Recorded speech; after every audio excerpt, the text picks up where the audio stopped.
Hello, I'm Sandra, and I'd like to share the complexities of my relationship with my mother-in-law, Emily. Emily always seemed to complicate things for me. She held old-fashioned views and never truly took a liking to me. For a while, my husband Jason and I lived far from them, so Emily couldn't trouble us much. However, when Jason secured a job nearer to them, we had to interact with her more frequently. I managed to cope with Emily's behavior since I had experience dealing with challenging people, like my own parents. Fortunately, Jason's father, Jacob, was always kind to me. The challenging part was that Emily spent time with my daughter, Janet, who was 9 at the time. Janet adored her grandparents, who were the only ones she really knew, as I had no contact with my own parents. Despite the issues Emily and I faced, I set them aside for Janet's sake. I wanted Janet to maintain a good relationship with her grandparents, and since Jason also valued family deeply, I couldn't simply exclude Emily from our lives. Janet enjoyed spending time with her grandparents, but Emily still caused issues occasionally. Emily persistently criticized Janet's diet, claiming I wasn't feeding her properly. She believed Janet needed more nuts for protein despite Janet's nut allergy, that even the smell of nuts could aggravate. I repeatedly explained this to Emily, but she refused to listen, insisting that eating nuts would help Janet overcome her allergy and even calling me a bad mother. We had consulted with the doctor, and Janet's meals were balanced. Skipping nuts wouldn't harm anyone but could seriously affect Janet. Despite my explanations and the doctor's advice, Emily remained unconvinced that exposing Janet to nuts would aid her allergies. Exhausted from arguing and being labeled a bad mother, and aware that Emily had even tried to persuade Janet to eat nuts, which Janet always refused, I grew increasingly concerned about what Emily might do next. I decided to discuss it with Jason. I'm really worried about leaving Janet alone with Emily. I'm afraid she might give Janet food she's allergic to. Thinking it will help her allergies, I expressed to him. Don't worry so much, Sandra. My mom might hold old-fashioned views, but she knows her boundaries, and Dad is always there to intervene if necessary. Janet loves being with her grandparents, and we can't simply prevent her from seeing them, Jason said, trying to reassure me. However, as Emily continued to disregard Janet's allergies, my fears for Janet's safety grew whenever she was with them without me. We need to discuss this. I can't keep worrying like this, I insisted. Relax, Sandra. There's no need to stop Janet from seeing my parents over this minor issue. Janet loves being with them, and if you're concerned about Mom, I'll speak to her. She'll listen to me, Jason assured me. His reassurances made sense. Janet truly enjoyed her time with her grandparents, so I couldn't bring myself to stop her. If Janet had ever expressed that she didn't want to see them, I would have respected her wishes. I would have respected her decision, but I didn't realize that even Jason couldn't alter Emily's behavior. Things escalated at Janet's 11th birthday party, to which Jacob and Emily were invited. Emily appeared unusually excited, which unsettled me, though I couldn't pinpoint why. When they arrived early, I was surprised, as Emily typically avoided being near me. She handed Janet a large present wrapped in birthday paper, exclaiming, "Happy birthday, Janet. Here's your gift. Grandma got you something really special." Janet thanked Emily, and then Emily remarked, "Wow, that's a big gift. What's inside, Grandpa?" "I have no idea, Janet. Grandma chose it, and she won't even tell me what's in there. We'll both find out when you open it," Jacob replied. "Come on, open Grandma's gift and see what she got you. I bet you'll love it, sweetie. I'll be your favorite grandma ever," Emily said excitedly. "I can't wait to see what you got me, Grandma. I'm so excited," Janet said. "We'll open all the gifts after we cut the cake. Let your friends arrive, and once we finish the cake, you can start opening the presents," I suggested. No, Janet needs to open my gift before cutting the cake. "That's why I came early, to give her my special present," Emily insisted. Despite my suspicions about Emily's behavior, Janet seemed genuinely delighted to receive such a nice gift from her grandma. The large, heavy package made Janet even more eager, and she couldn't wait to see what was inside. She wanted to start opening her presents once all her friends were there. I agreed to let Janet open Emily's gift before the cake, as Emily insisted it had to be done that way. I didn't want to upset Janet on her birthday, so we went along with it. But little did I know what a disaster it would turn into. Janet and her parents were profoundly disappointed by the one person they trusted. Emily not only ruined Janet's birthday, but also turned everyone against her. When Janet opened the gift, she found a big cake with her name on it. She was momentarily happy, but then suddenly passed out. Jason and I rushed to her, scared and confused, as we saw her throat swelling up. In shock, I watched as Jason hurried to get an epinephrine shot while someone else called the police. Knowing exactly who was behind this, I confronted Emily, demanding answers. "What on earth did you put in Janet's cake? What's in it?"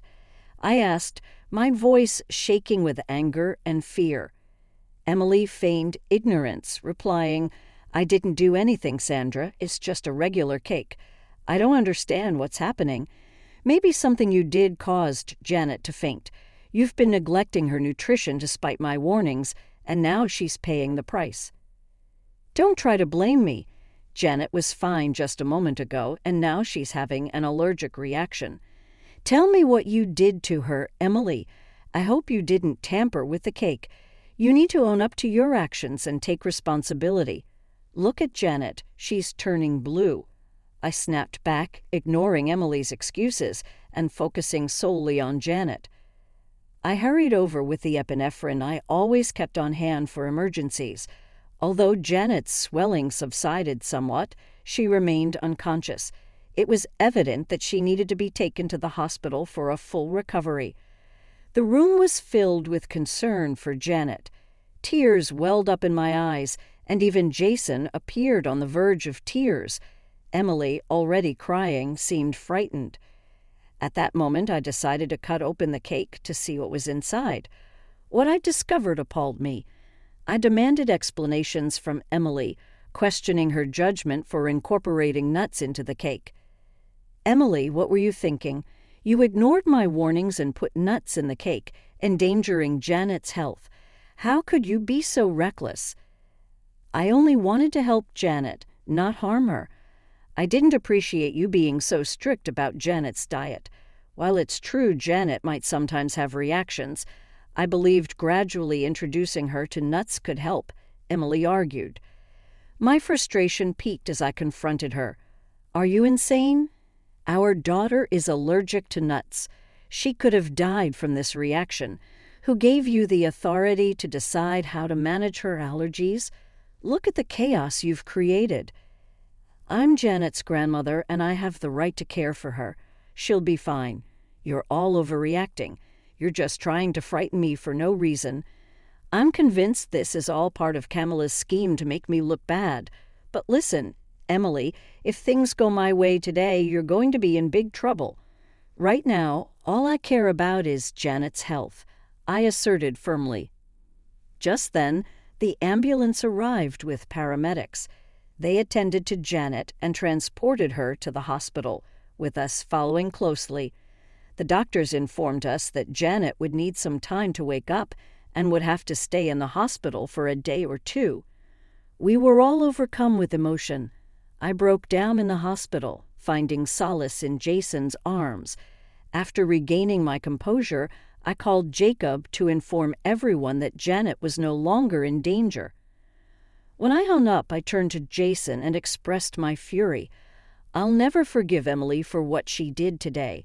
She could have endangered our daughter's life. This is so serious it's unbelievable. I wouldn't have believed it if I hadn't seen it myself. My mother has become someone I no longer recognize. She did all this just to make me look like a bad mom.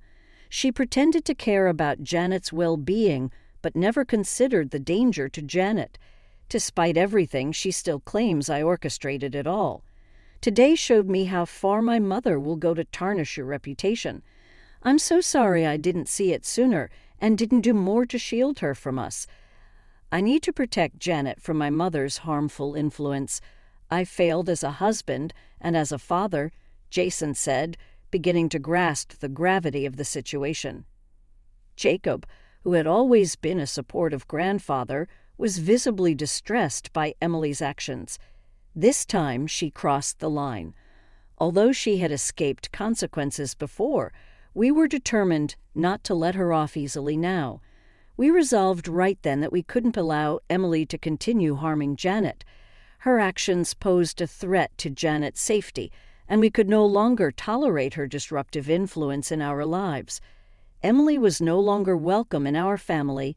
We were committed to ensuring Janet's upbringing in a secure and loving environment. It wouldn't be simple, but for Janet's sake, we were prepared to uphold this decision. After a sincere conversation, my husband and I decided that while Janet was still in the hospital, it was time for us to return home.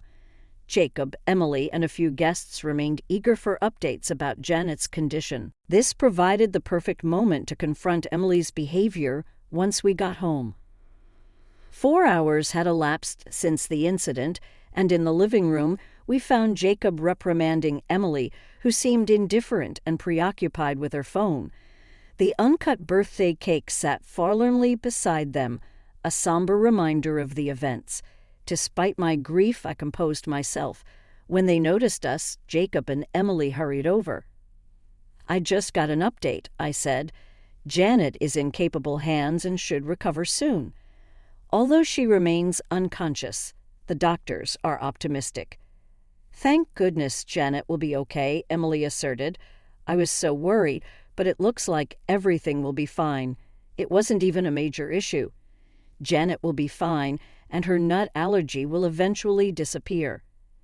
In that instant, Jason unleashed his frustration on Emily, reproaching her for her actions. Jacob expressed his disappointment, and the guests, visibly shocked, looked at Emily with disapproval. I was filled with anger. "I've had it with you, Emily," I declared. "We've given you so many opportunities to change, but even after your actions landed my daughter in the hospital, you show no remorse. This is the end. You will never be allowed near Janet or our family again. You are banned from this house. You can't tell me where to go. Your son won't cut me off for no reason. I won't let you keep me from my granddaughter just because we disagree on how to raise her," Emily retorted. "No, Mom," Jason replied firmly. "You're not welcome near me or my family ever again. Dad can come here anytime, but not you. He's the only sensible grandparent Janet has. He has done his best to keep Janet safe, but today you put Janet in the hospital and acted as if it was the right thing to do. I can't allow someone so heartless to be around my daughter." Emily was shocked that her own son was turning against her. She had always trusted Jason to support her, not realizing that he was being rational, unlike her. Even the guests began to criticize her, feeling isolated with no one on her side, not even Jacob. In desperation, she yelled at us, blaming me for orchestrating her downfall. "This is all your fault, Sandra. You turned everyone against me. I'll never forgive you for this. You should be begging for our forgiveness. Your actions have ruined your reputation and kept you from Janet. I'll see you for grandparents' rights. I'll take you to court and the judge will let me see Janet. Just wait and see. I don't need anyone's support." I responded firmly, "You're not going to have much luck getting grandparents' rights from jail. I'm sure the judge would find it quite ironic to have a criminal asking for visitation after endangering her own granddaughter." Emily protested, "What are you talking about, Sandra? Why would I go to jail? I didn't do anything wrong." "What you did is a crime, Emily. You can be arrested for knowingly exposing a child to allergens, which is considered a form of poisoning. Maybe you didn't realize it, but Jason and I did. We've already called the police on you, and look, here they come now to arrest you." Emily, in denial, insisted, "No, you're lying. This can't be happening. You can't arrest me for this." Emily's panicked expression revealed her desperation as she begged us to drop the charges, tears streaming down her face. Just then, 2 officers entered and informed her that she was under arrest. She clutched at her handbag, pleading with us not to send her to jail. Jason remained unmoved, instructing the officers to take her away, while I gave Emily a stern look, signaling that her deceitful game was over. In a final attempt, she turned to Jacob for help, begging him, "Jacob, please, you can't let your wife get arrested like this." But Jacob stood firm, saying, "When my wife does something truly terrible and shows no remorse, I won't protect her. I've warned you for years to change, and you never listened. Today you put our granddaughter in danger." I was only trying to protect her, not realizing it would hurt her so badly. "Please, Jacob, I'm your wife. You have to help me," Emily pleaded desperately. Jason stood by his decision, saying firmly, "Emily, I've already cut you out of my life. It's the right thing to do, and I plan to do the same tomorrow. I'll talk to a divorce lawyer. I want to end this as soon as possible. I won't stay with someone like you." "I'll protect my granddaughter and my kids from you." Emily was shocked and pleaded desperately, "No, no, no, Jacob, you can't do this to me. I'm your wife." Ignoring her, Jacob told the officers to take her away. Emily continued crying and begging for help, bringing a tumultuous end to an event that had long concluded. A sense of peace washed over me as Jacob, and I went back to the hospital after the other guests left. Clearly upset by Emily's actions, they promised to tell everyone what she had done the next day. Janet woke up feeling much better, but was terrified of Emily. Janet cried and begged us to keep her away from her grandmother, explaining how Emily had tried to make her eat things she was allergic to. To help Janet cope with her feelings, we sought therapy. We arranged for a therapist for Janet, and at the same time, Jason and I began attending therapy together to improve our communication as a family. Having Jacob's support was crucial for us all. With his assistance, we began to heal and grow stronger as a unit. Sophie's life deteriorated sharply after the incident. Her actions finally caught up with her, leading to severe consequences. Once her family learned of what she had done, they reprimanded her and severed ties. Even her friends, appalled by her behavior, ceased communication with her. With nowhere else to turn, Emily found herself in a dire situation, pleading for bail money but receiving no assistance. The next day, Jacob filed for divorce, and Emily was served with divorce papers while still incarcerated. Receiving the divorce papers triggered a fit of rage in Emily. In the subsequent months, Jacob managed to secure a quick divorce, leveraging state laws and the police report as evidence. Our legal case against Emily progressed, and despite expectations for Emily to cover Janet's medical expenses, her financial difficulties led to a lengthy prison sentence as the judge ruled against her. Furthermore, we obtained restraining orders to ensure she stays away from our family. Confident that Emily won't have the opportunity to approach us again, we remain vigilant. However, if by any chance she attempts to cross the line, she will meet the resolute defense of Mama and Papa Bear, who are determined to do whatever it